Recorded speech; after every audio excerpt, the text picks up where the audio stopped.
Hey guys, thanks for tuning into the channel. So this week we got our hands on the fastest way instructional by Danaher.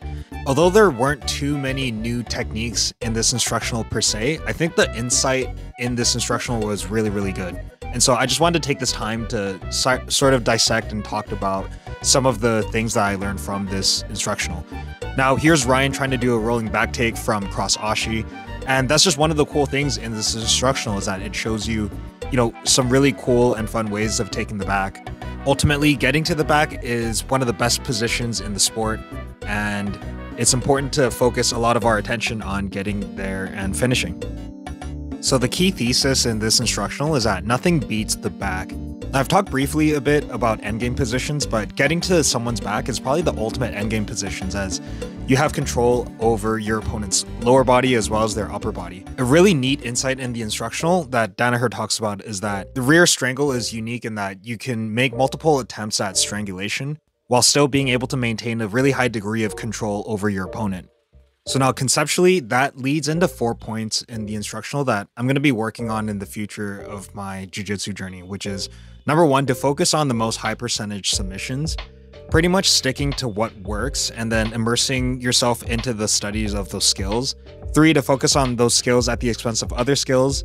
And then 4, to train your mind to recognize those opportunities and execute. And I think that's the most important theme that I learned from this DVD, because a lot of the times we're always one move or one sequence away from taking the back. And it's about really recognizing those opportunities and then executing. So like here, for example, right? Like we're escaping cross Ashi, but instead of just fully escaping, like we could take advantage of that knee wedge and then work a bolo. And so that's one of the neat things that we ended up learning studying this DVD. All right, so here's another clip from cross Ashi where we're taking the back, but the escape is when we turn away and then we still got to connect into that knee wedge. Now, all in all, I should say that although these moves seem a bit complicated, there's actually a lot of really practical moves in the instructionals, such as arm drags and snap downs from butterfly guard. So in that same week, Giancarlo Bodoni had a match with JB Bechlov, and it was really neat to see that he was trying to attempt all the moves and sequences that Danaher taught in the fastest way instructional. And I would say like a lot of these techniques are very basic, but you could even see it being worked at on the highest levels, and then just being able to chain all those moves together to create a really solid but fundamental game.